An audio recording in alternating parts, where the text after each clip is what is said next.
Fire and Earth podcast with your hosts, Jason Mefford and Kathy Groover. Fire and Earth, giving you the keys to unlock your limitless potential.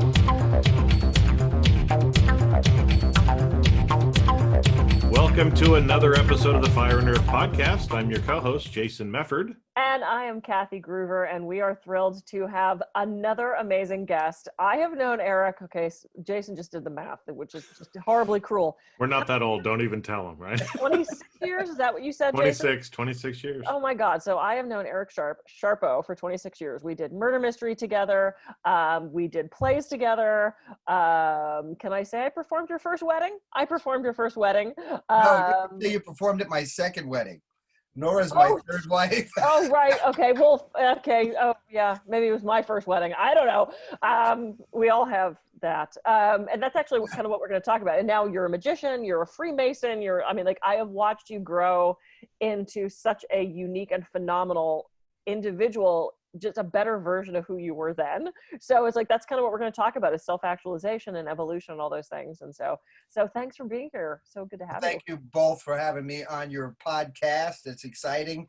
I don't have a clean space like you both have to work in. I'm a clutter mess. So I just put this is actually my wallpaper behind me in my actual home now, because it represents the fire, water, earth, and the other thing, air. Yes, there it is. Yes, I'm breathing it in. So, yeah.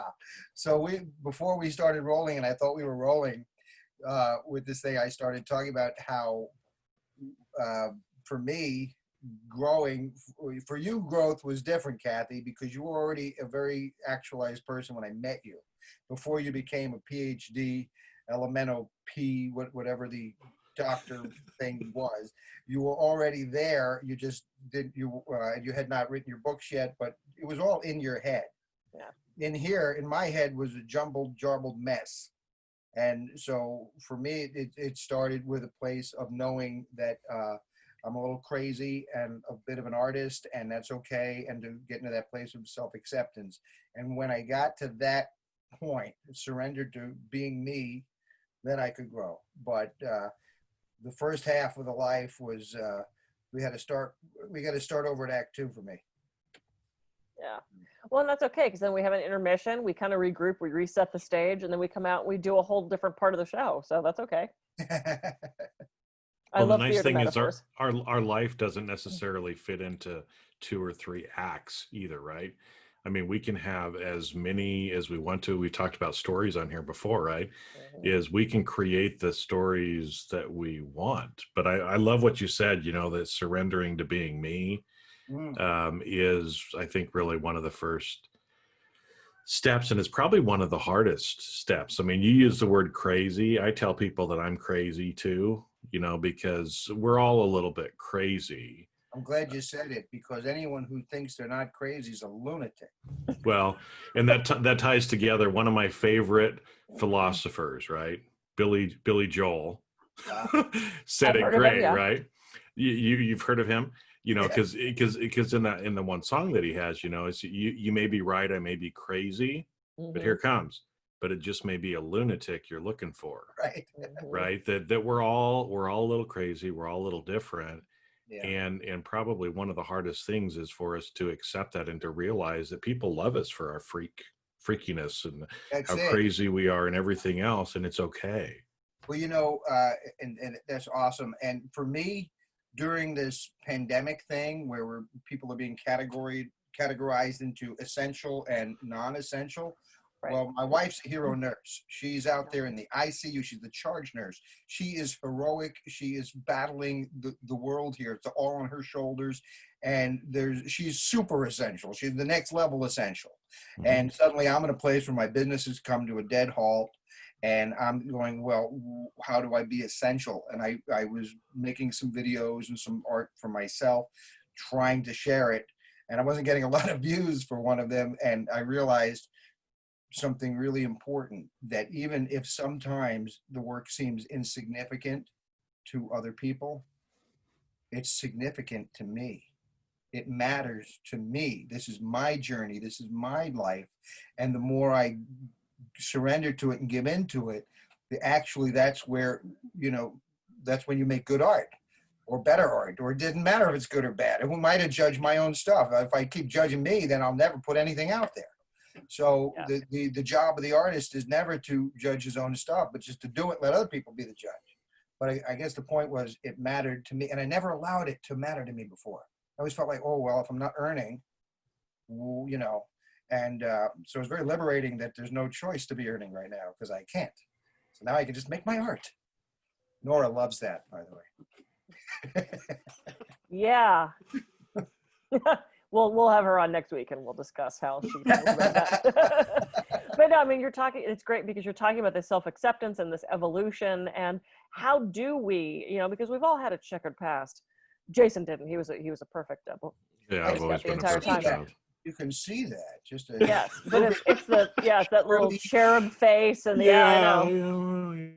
Yeah. I think it's in the painting behind you with the sailboat and the. You like that? Well, I do like it very much. Yeah, it's actually one that I painted. So there's a little bit of artist in me as well. There's symbolic stuff to it. But yeah, so it's Very nice. Yeah, but it's like, how do we? And we talked before we got on the air about accepting that past and, you know, looking back and not being embarrassed by it. And how do you make that leap? How do we learn from everything we did rather than making it a burden? Well, for me, I had to stop taking drugs and drinking alcohol. That was the first thing, was to stop distancing myself from this place, this reality, so that I could experience it. I was just cutting myself off from that because the pain of being here, you know, the pain of being a person can sometimes be overwhelming.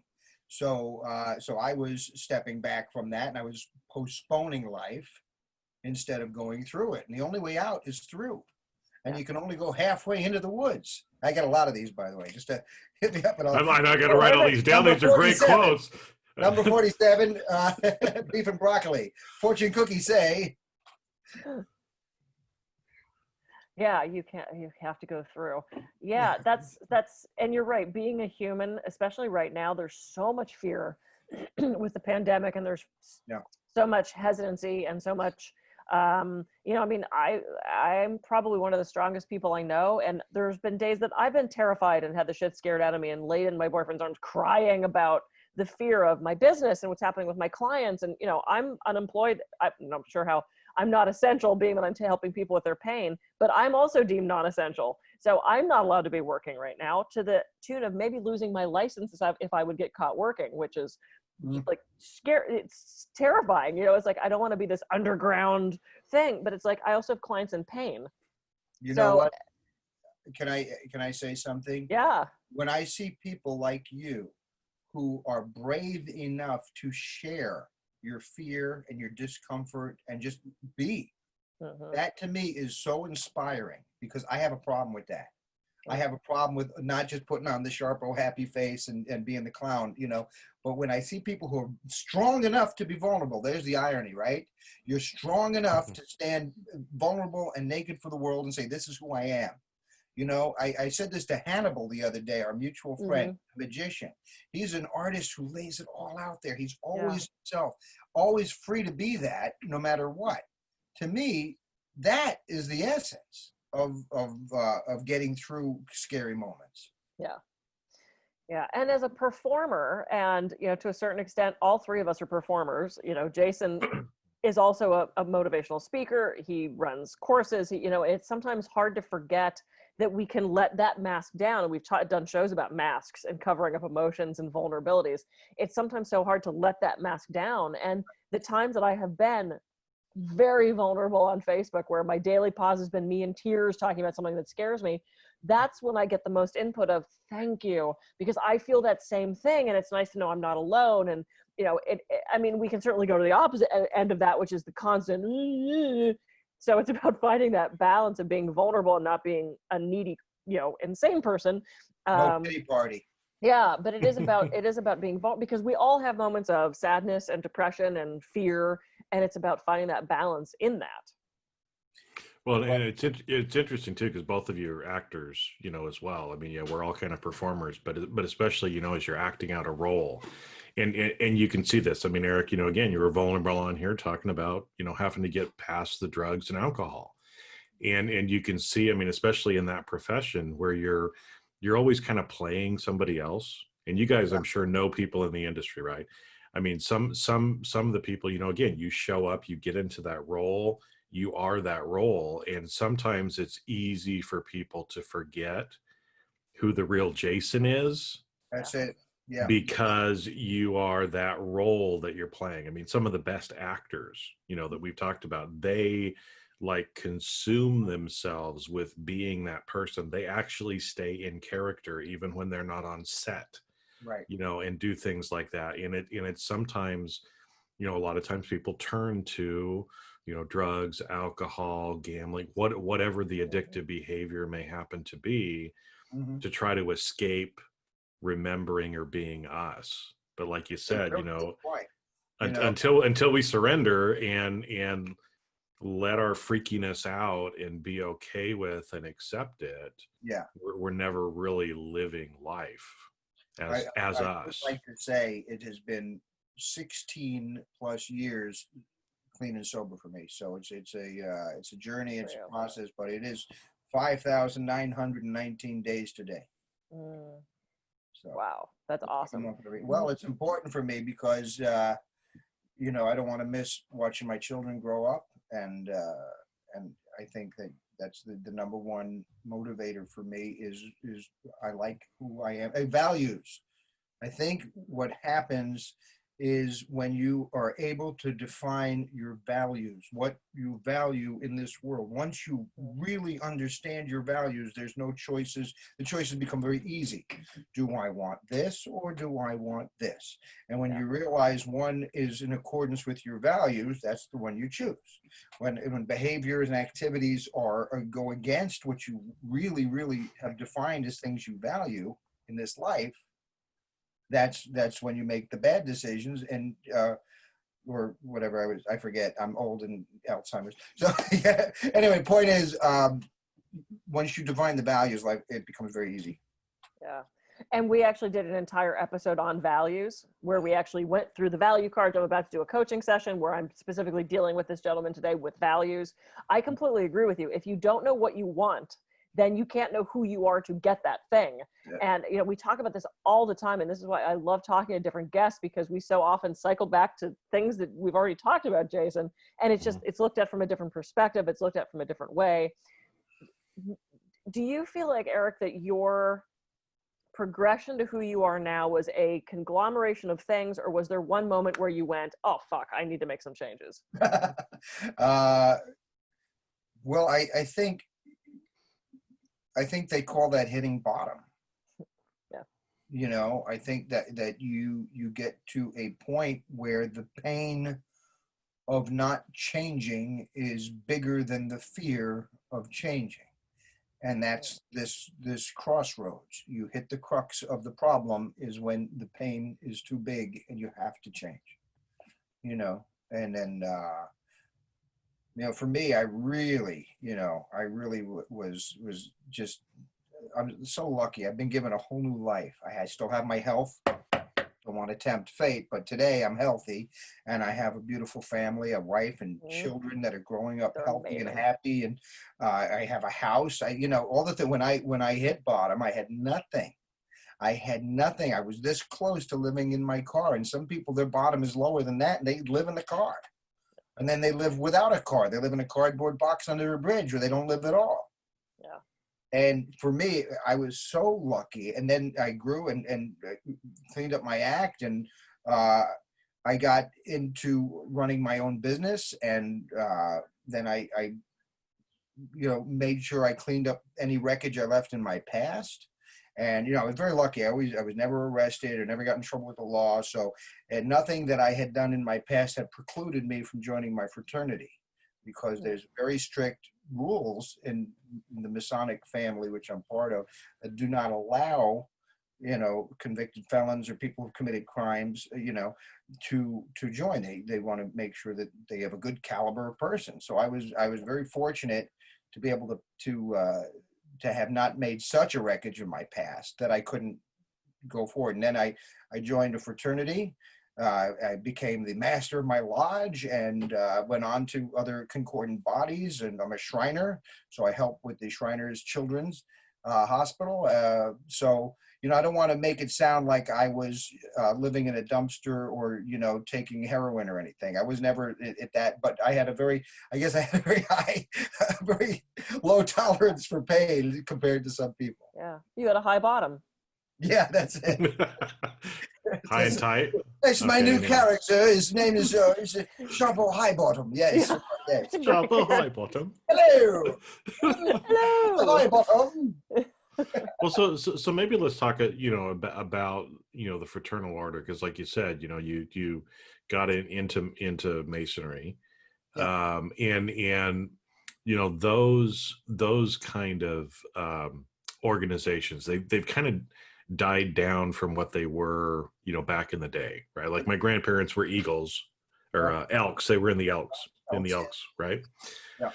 And there's this whole sense of community and well-being and helping each other as well. So maybe, you know, kind of talk a little bit about that, and how did, you know, again, when you kind of hit your higher bottom, you know, was that one of those things that again kind of helped you come out of it and express yourself and become more who you are as well? Yeah. Well, thank you for that. When I hit the high bottom, I had made some big mistakes in the world of Hollywood, and the opportunities had dried up. I had worked a bit in the 90s and TV and movies, and suddenly I found myself without many prospects in Hollywood. It kind of turned around since then. Don't know. I mean, just, you know, you run hot and cold in that business, but I think having forced to run my own business and the stress of the family. And once I went into, well, I joined the fraternity after being hired by the Scottish Rite in Pasadena to perform for them. Oh, okay. To do a show for their, you know, one of their fundraisers for my mystery show. And I said, well, these are really cool people. This is a lot of fun. They're having a blast. This is fellowship. This is really what I'm looking for. So I petitioned and I joined my Masonic Lodge, and I found a place of true friendship and true brotherhood and sisterhood too, because my lodge is very family friendly, and the wives and my children have run around that lodge room for the last 14 years, you know, as they grew up, or not that long. I've been a Mason 10 years almost. So for 10 years, they've been running wild in that lodge room and in the dining room. And there's just life is better with friends. Life is better with fellowship. Life is so much richer when you do, and these guys have showed me an example of how to be a man and how to be a better person. Mm-hmm. You know, the Grand Secretary of California Masons, the state of California, said, you know, what is the best definition of Freemasonry for the people who don't know what it is? And I love his definition better than any other. He says, it's a place where I go to make great friends, improve myself, and have an impact on my community. 3 things. And it's so true, and it is never failed me, and it has just been a cornerstone of my existence.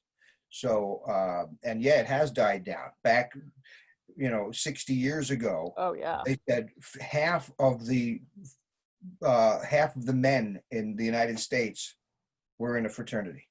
Yeah. You had Howard Cunningham with his leopard fez, and yes, you had Ralph Cramden with his raccoon hair, woo, woo, woo. And everybody was, you know, I actually had created a fictional one for one of my murder mystery shows called Loopy, the Loyal Order of Protective Yaks. Oh, nice. The Loopy, yes. Join Loopy and you. Well, we have to protect our yaks. I mean, let's be honest. Yeah. Mm-hmm. No, but I have always been fascinated by the Masons. My family goes way back through the Knights of Malta and the Masons, and there's pictures of like my great-great-grandfather with his little Mason pin on, and, you know, I've got a bunch of medals that were my grandfather's, and I've always been, even as a kid, because it had this like mysterious sort of magical underground thing to it, which is what appealed to me. But it's like Jean Houston is one of my favorite, boy, I don't even know what to call her, philosophers, writers, spiritualists. And she was actually brought into Washington, D.C. ages ago to help deal with talking about gang issues and why boys, specifically at a certain age, glom onto other boys and take the wrong path. And one of the things that she realized in looking through history and looking through our society now is we don't have these coming of age things. We don't have these rituals outside of the Jewish faith where you have a bar mitzvah. And now it doesn't even really say, okay, now you're a man and give you responsibilities. You seem to have a big party, you get a bunch of money and you move on. But we don't have that ritual. We don't have that community. Now you're a man. These are your responsibilities. You're not taught how to do that. And it sounds like bringing back this sort of order where you have older men, or at least peers, to walk you through what it means to function in the society as a man or a woman, what it means to fit into that community and have that role. Is that what this does for you? I mean, I would say yes, but I'm not in it. So 100% yes, this is a situation of mentorship. Yeah. You've seen the picture of the hand up and a hand down. One hand is pulling you up and the next one pulling the next one up, so that we're looking out for each other and we're mentoring each other through life. And it's a combination of learning to be introspective and see things in a different way, and then to apply those values into life. So, we talk about the working tools of a Mason, so that's Well, I think, again, Kathy, like you said, I mean, because I've seen this. I can't remember where I was in Winnipeg, Canada, actually. And there was, I think it was a Shriners convention that was going on, but they were, in talking to some of the guys, that were there, one of their concerns was in how enrollment had gone down. And they were, that was one of the parts of this conference, was trying to discuss, how do we bring new people into this, because they've been kind of dying off a little bit. And I think, as we're talking here again, I mean, a sense of community is so important for all of us as humans, right? Whether it's in a familial setting, a fraternal setting, some sort of thing. We all long for community and for belonging. And especially now, with us all moving all over the world, separated from our families, more so than we were 100 years ago. Now literally social isolation in some of the stuff that we're going through. And I think as humans, we need that. We want that, but we're not taking as much advantage of it as we probably could. The idea, though, of the dying out is not a worry for me, because like anything else, this waxes and wanes. Yeah. It comes in little waves. The tide goes in and the tide goes out, and it's better to have good people than lots of people. And the other thing is, as some of the numbers may be low at the moment in traditional Freemasonry, there are leagues of women Freemasons that are growing, that are in co-Masons. So it's not the traditional Grand Lodge, which has been a brotherhood, a fraternity, a male place for men. And now, and one of the reasons the Elks became popular was because it's co-ed. Yeah. So, and they can drink in lodge. They have bars in the lodge. And Masons, we don't do that. In California, anyway, we're square, square compass. We're squares. We don't. So we're held to a very strict moral code in Freemasonry. In some of the other clubs, and so in fact, the Elks were started by a couple of Masons who wanted to drink in lodge, and they couldn't do it in a Masonic lodge. They said, well, what if we created a second organization? They were actually actors in New York City, and the liquor laws in New York City wouldn't let them drink on Sundays. They said, well, if we have a private club, we can get around that. So they started the Elks. The Rotary was started by a couple of Masons. Yeah. The Rotary Club, because in Masonry, you're not supposed to have mercenary motives of trying to better to try and get business contacts. We don't want that kind of thing going on where people feel like they're being exploited or used or manipulated. So so the Rotary was like, yeah, but why couldn't we have an organization specifically for business networking?